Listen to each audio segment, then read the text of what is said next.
Tuyo ba to? Patis. Wag mo naman toyo. Mantika.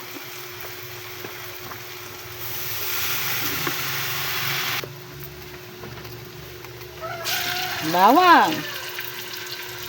Sibuyas. Samahin ko na po kasi gawa ng pareho po sila pino.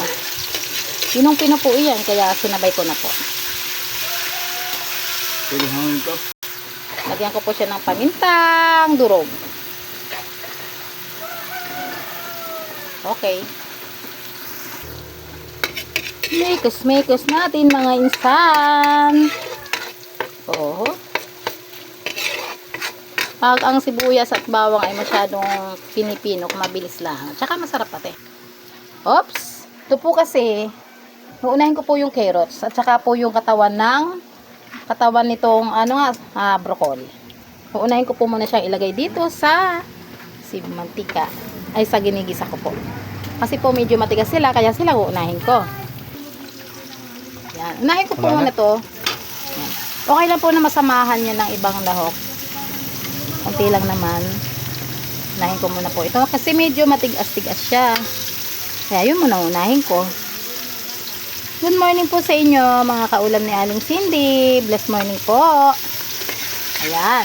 Sasamahan man po siya ng kaunti. Okay lang. Halo-halo. Isa ko po muna yan. Ang lulutuin ko po dito is chicken broccoli. Tapos po ang pampalasa po niya is this one. Ayan. Ayan.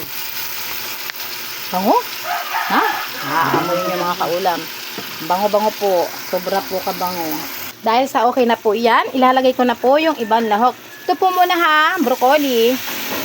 Yan, isinama ko na rin po yung kanyang sibuyas na pinagtatlo ko lang po yung isang piraso malaki. Gawa po ng gusto ko po medyo malaki-laki yung pagkasibuyas niya para wait lang mahal. Para ano po, tawag nito, masarap. Ayan, kagaya po niyan.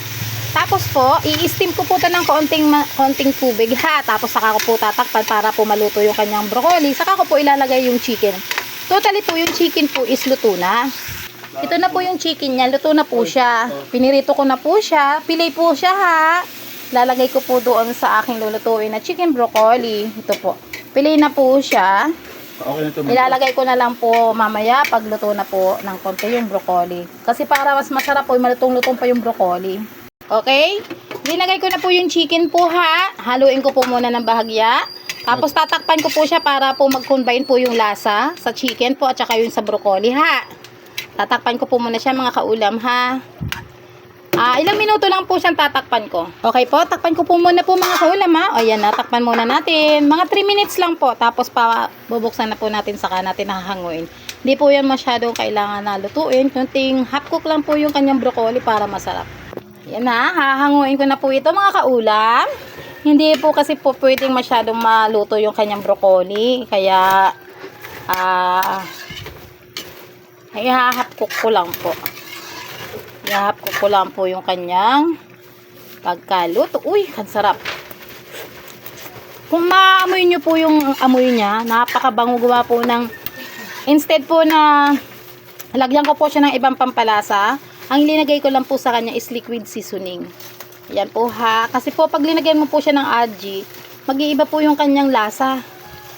Mas maganda po yung liquid seasoning lang po siya. Ayan po ha. O good morning po sa inyo mga kaulam ni Aling Cindy. Dan na po ito. Itong aking chicken broccoli. Ang ating pong main dish ngayon ay chicken broccoli. Bye bye po sa inyo. Ingat po kayo ha. Bye bye.